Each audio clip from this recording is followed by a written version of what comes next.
I got called a racist and a white supremacist after making a mistake in my original men's group when I was 30 years old.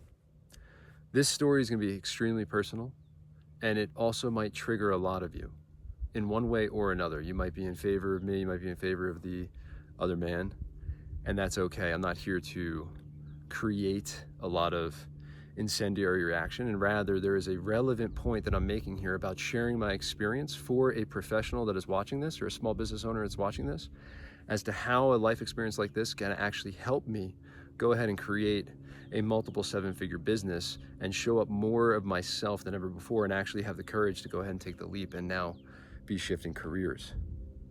So what happened was, I was 30 years old and I joined my first men's group, and it was a diverse group, and there were 13 of us, and I'm not going to use names, but there were a number of black men in the group, a few other Hispanic men, and other ethnicities, etc. And it was a great group. I absolutely loved that group. But what happened was, about 6 months in, I unfortunately made a mistake where in a text message on our WhatsApp chat, I actually I called one of the black men the other black men's name. So I'm not going to use their names here, but pretend Joe sent a message and I had said, "Hey Joe, blah, blah, blah." But then Bob sent a message and I actually called Bob Joe. And that was the mistake, was I called Bob Joe and I used the wrong name. And no one recognized it or really realized it or shared anything. But then 24 hours later, I got a extremely personal message from Bob expressing his anger and his just how upset he was. And of course, he's allowed to be upset, but he was really distraught. And he said I was racist because I didn't know his name and all I saw was his skin color. And I'm 30 years old, and this is a group of men that are 40, 45, 50 years old. I'm in the middle of a work day, with the business, and it just completely caught me off guard, and I felt like my heart sink, and it was just pounding. It was like sinking and pounding at the same time, like total fight or flight feelings. And this was extremely distressing for me, because the last thing I wanted to do was upset somebody. At that time in my life, I was very much seeking external validation. I very much needed the group. I very much needed their validation. I needed their approval.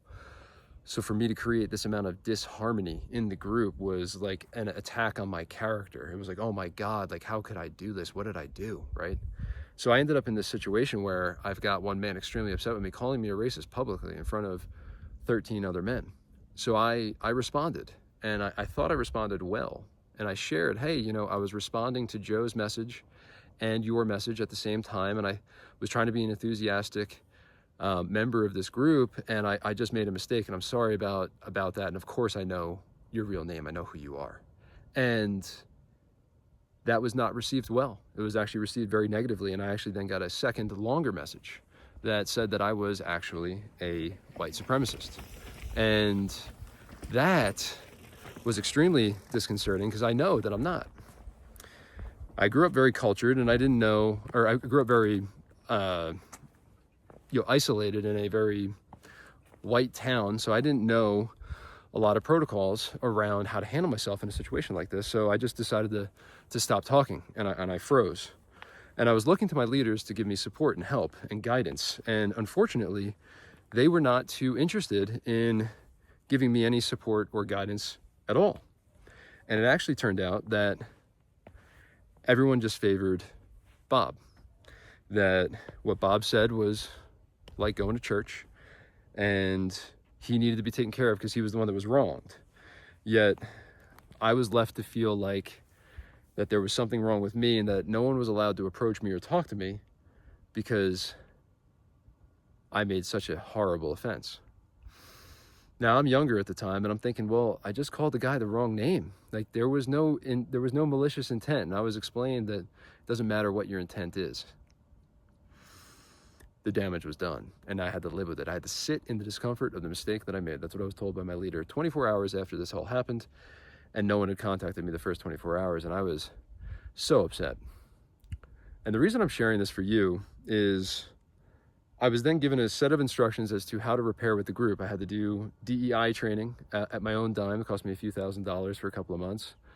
I read books like such as like White Fragility, etc. And I made sure to be in accordance with what the group needed for repair to maintain the trust and the sanctity of the space.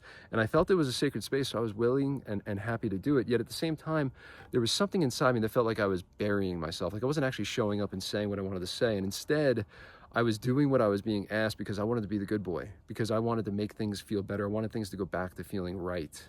And I didn't want this disharmony to be present because of a mistake that I made. So I just wanted to fix it as fast as possible. Yeah, what I learned in this is that I gave away all of my power in this situation when I was younger because I felt like I needed the validation from the group. Now, this is where it's relevant for the business owners that have stuck around for this video. And I appreciate you listening to my story, is when we give away our power, we then lose the ability to actually show up real and genuine and in our truth.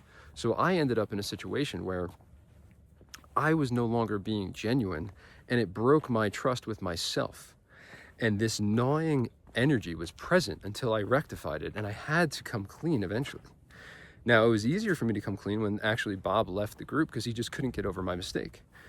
Some of you might be watching this and say it was just a name. You just made a mistake. And other people would say, no, I completely understand what Bob is saying because you offered an excuse, and you should not have. You should have just said, I see you and I'm sorry. So I learned a lot here, but I also saw poor leadership where I only saw one side of the equation supported. So as a team leader of 20, and now a leader of a global men's group, I've taken this experience to serve me and help me make sure that I never let another man feel the way I felt. I want to make sure both parties feel seen and heard, not just one, because I don't have an agenda to fit into a certain mold. Like people think that a group needs to look, right? So our group needed to look a certain way, and in order to protect the way it looked, I was the one that got attacked. And I had to go through this experience. So what's relevant for business owners is the ability actually to step into your power. What is something similar to this experience that's happened to you? I could for certain say going to dental school was something that taught me that it wasn't really safe to be me and that I had to be the doctor. So I had to actually put my real self down and I had to be the doctor. I had to step into the professional persona. And a lot of times we're actually giving away our power. So the real flex is a doctor or professional that can actually be themselves while maintaining the persona of what it means to be professional. But it's you're professional because you just are professional, not you're acting professional. You are professional. There's a difference. So if you want to run a successful business, people have to feel the real you. They have to feel the genuine you. And a lot of that's going to come from your personal power and your own ability to actually insource the validation that you need from yourself rather than outsource it from other people who might have subjective and arbitrary opinions. And you don't know what their life experiences are. You don't know what their traumas are. You don't know what they might be projecting onto you. And is that even the opinion that you want to take? So for me, I had to come to grips with all of this. And yet when I got clear on, hey, I actually did nothing wrong in that situation other than made an honest, simple mistake. And I was willing to own it and I was willing to repair. And then even still after it wasn't good enough for the other man and he decided to leave, that's not on me. And I actually could step more into my authenticity, more into my power. And this group gave me another opportunity to step more into my power another time later, 4 years later. And I actually decided, you know, I'm not repeating what happened with Bob, and I'm actually going to speak my mind this time. And I'm also going to exit with integrity. So I spoke my mind. I shared my truth. It wasn't okay with some men. I'm not going to get into what it was because I don't think it's relevant. And I decided to exit. But I exited with integrity because I knew that I was honoring myself. So how many of us in business sacrifice ourselves because the business is more important than us? How many of us sacrifice our values because the business is what must be protected? Yet if we can be in congruence and in alignment with who we are, the business will naturally do better. It will naturally go well. There might be some bumps and bruises along the way, but you'll know in your heart that you can put your head on the pillow at night because you showed up as you. That's the beautiful nature of authenticity. I will always bring every one of these videos back to authenticity and how powerful being authentic can actually make you. It's one of the most important ingredients for a man. If he wants to step into his full power and full potential, you have to be authentic. You cannot be a phony. You cannot just act a certain way or maintain relationships just because of what they can do for you rather than because you actually care about them. It's very critical. It's very important. You have to be the authentic you. You need to let the world see all of you. And if you can do that, you'll play with house money and you make more money than ever. You'll have a better life than ever at home. right? You'll have better management of your time even, because you'll have better boundaries, because you're authentic to you and you'll have a boundary set for you before others. So for me, I didn't have any boundaries in place in how I wanted to relate to myself, because I was 30 years old and I was completely caught off guard and I was in shock. So I just fucking buried it and I just held it in. I swallowed it. And that was an important lesson for me of also dimming my light. So if you watch the last video I shared about the death threats that I received in high school, I was repeating the same pattern that I repeated in high school. I was just swallowing it, I was just holding it in.